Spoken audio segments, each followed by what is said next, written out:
Hey crafty friends, it's Joy here for Honeybee Stamps, and today I created a mixed media Easter card using dies, stencils, and ink blending. Okay, let's start with our background and an embossing folder. I did use that.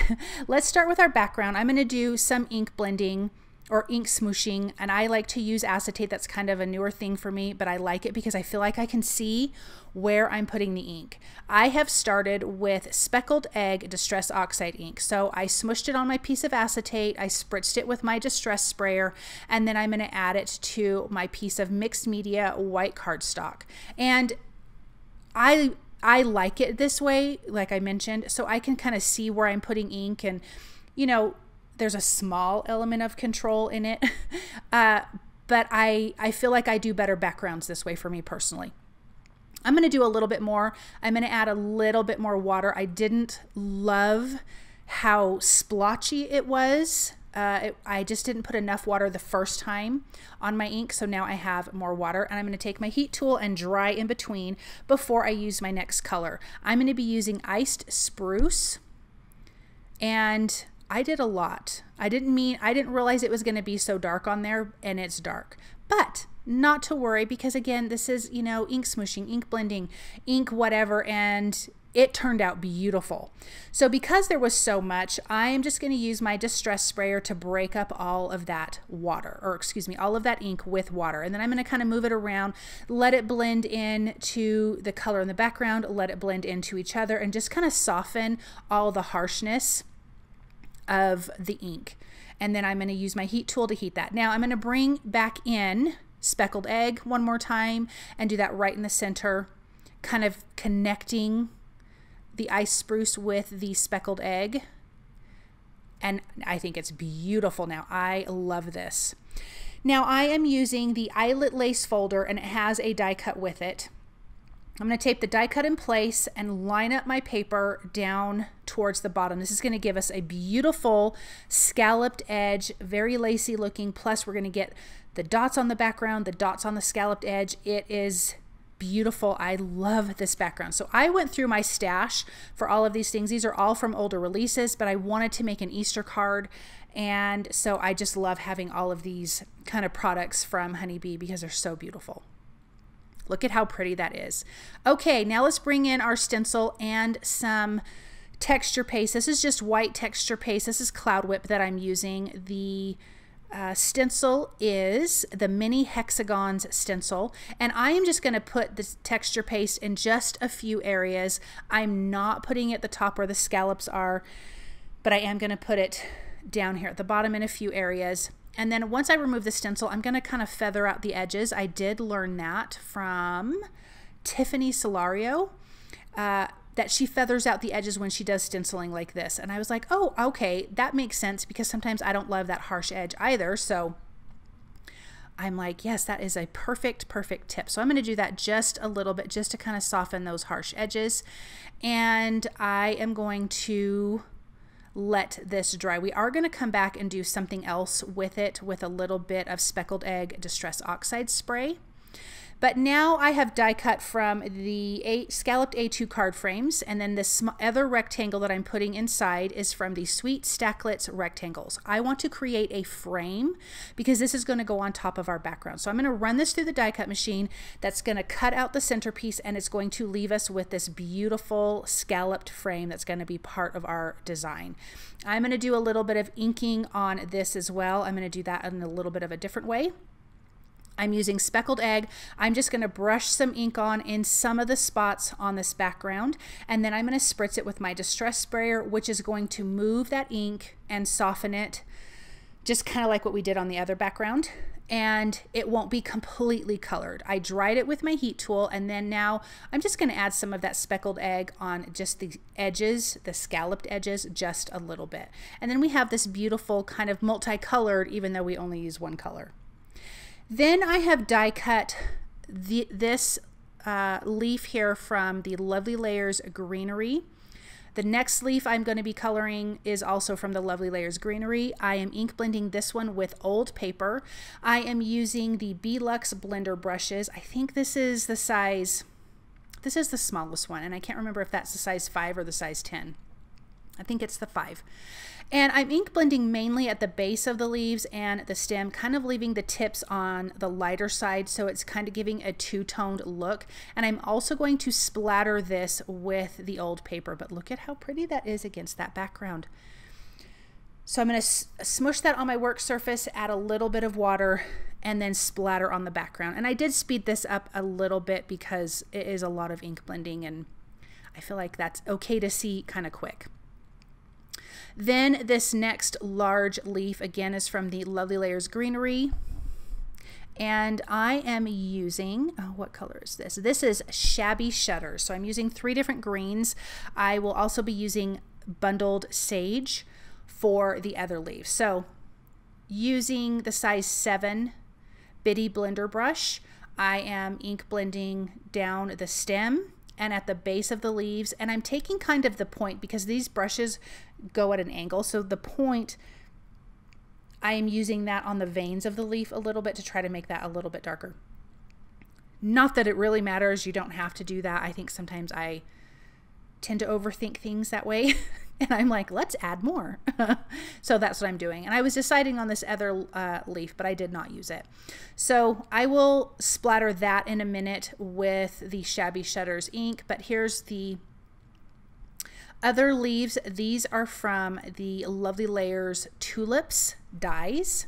I did not use any leaves from the Lovely Layers Easter Lily. So I'm using Lovely Layers Greenery, Easter Lily, and Tulips. So I am using Bundled Sage on these. I think I only ended up using 2 of these leaves, but I already had these die cut from a project from forever ago, and I just put them back in my dies, and I was able to just pull them out and use them this time. So that was awesome.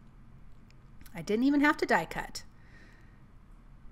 Okay, so now I'm going to splatter this one. Let me get the rest of those pieces out for the Lovely Layers Tulips, splattering that with the coordinating color. And then again, I will do the same thing for this large one. And this is the Shabby Shutters. And I'm going heavy on the splatter, but it's tone on tone because it's the same color ink. So you notice it on the lighter areas where I did not ink blend heavy, and that was my purpose. Then I am using Tattered Rose on the Open Lily from the Lovely Layers Easter Lily.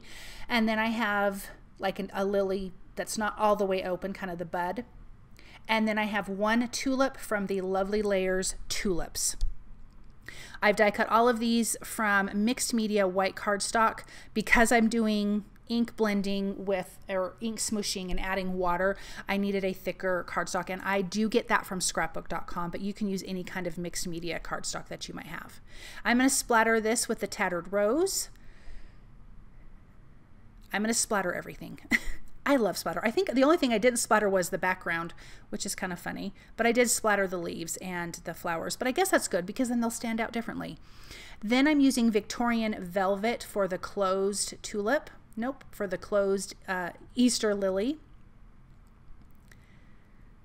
Just a little bit of ink blending at the base, some at the tips, keeping really light areas. Again, I like that darker and lighter area, even though everything on this card feels kind of light to me in general. And then heavy splatter with that same color. That was the Victorian Velvet. Then I am going to use Sponge Sugar for my one tulip. Again, just ink blending the base and a little bit at the tips, kind of where I can see the embossed lines. That's the part I know that's going to show on the Lovely Layers dies, and so I want to make sure I do add some color there. And then let's spatter this background. I think I need to add a little bit more because it wasn't very dark. Nope, I did good. I was good. Okay, let me wipe down my surface, and then here's the little center pieces that I'm just going to do some quick ink blending. I am using the Shabby Shutters and Iced Spruce. This is the center to the open Easter Lily. So I'm just going to keep with my same colors. I like the color scheme of this card. I'm using quite a bit of colors, but like 8 colors, but I like them. I think they're all quite pretty together. Okay, so I'm going to take the Speckled Egg Distress Oxide, and I'm just going to add some drops to some of the areas that have the texture paste and it's dry now, and then I'm going to spritz it with water. I want some of that color to go in between the texture paste. Now I will say, once I was done with this, I can notice it, but you may not notice it. So it may be a step that you can skip. And then I just set that aside to dry. And now we can glue together our beautiful flowers. So using a little bit of liquid glue and my reverse tweezers, it's super easy to put these lovely layers together. You really can line up a lot of the areas with a piece in the back, even if not all of the pieces match up. One petal or one something is going to line up, so you know that that's how it's going to fit. So there's that beautiful lily. Here, let's do our other one. Just gluing that in place. So we have quite a few elements on this card. We have our leaves, we have our flowers, we have our frame we created, our background. We are going to have a sentiment, but it all comes together really, really nicely. And you could think about any color combinations that you want. You don't even have to do distressing. You could do just regular stenciling if you didn't want to use texture paste. You could do a lot of different things, but keep this kind of similar design. Let's glue our tulip to its stem and add the leaf. This leaf is part of that, and then the other leaves are just on their own. And then I'm using ice spruce to stamp the sentiment He Is Risen from the He Is Risen stamp set, and then I'm going to use the coordinating die to die cut this out. I do take my blow dryer to it because my ink pad was pretty juicy and I don't want to smear it when I'm running it through the die cut machine. So I'm going to line this up. It took me a second because I felt like I couldn't get it perfectly lined up, but it actually came out fine. So I think it was all in my head. And so I'm going to tape that in place and then run this through my die cut machine, and now we can start putting this together. I'm adding 2mm foam adhesive behind the frame because of course I want this to have some dimension from that background. And I'm going to center this. It is going to come up a little bit on the scallops, but I really liked how that looked. But look at how beautiful that background is. Can you see where that added Distress Oxide spray was? It looks really pretty. But like I said, now that I put this on, you don't see a ton of it. I mean, I notice it because it's there, but you don't see a ton of it. And then I'm going to start layering my leaves down in the back, kind of tucking it at the bottom, letting it overlap the frame at the top. I think that leaf is my favorite. I love the color on there. I love the color on this one. That's the old paper. I'm going to tuck that one up here. I do end up scooching it over just a little bit. And then the flowers can be towards the bottom. What's kind of cool about this is the frame is giving these leaves some dimension. I don't even have to add foam adhesive behind it because the top part is laying on the frame, which is popping it up. So it's just giving it some natural dimension without really having to try for it, which I think is great. And I'm just going to kind of lay these out. I want that big tulip at the bottom. The other tulip, I didn't add any stems or anything to it, so it just needs to be tucked behind, something like that. And then I want to make sure my sentiment is going to be in a good place. So I am going to add some 2mm foam adhesive behind my one tulip because it's going to be laying on top of the frame. So that big open area, I need it to have a little bit of foam adhesive. And then that tulip has 1mm foam adhesive behind it. And then this will just be adhered to the frame. And then I can just kind of figure out how I want this to lay and place that down. And then I can tuck in 2 more leaves because I'm going to use 2. Let me just slide this one more time. You know, sometimes it takes a second to kind of get your layout exactly how you want it. I want to be able to see the leaf from that tulip, and I don't want that hidden. But I also don't want to cover up the whole background either. So I love that you can kind of see the background. It kind of peekapoos through around the flowers, around the leaves. So I'm going to move this leaf over here because I didn't want to cover that up down at the bottom. And then a little bit of liquid glue for the sentiment.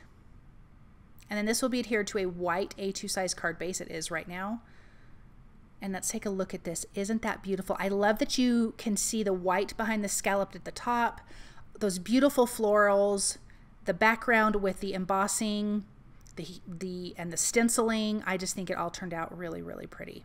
Thank you guys so very much for stopping by and watching. I hope you guys feel inspired, and I hope you guys also have a really, really wonderful day.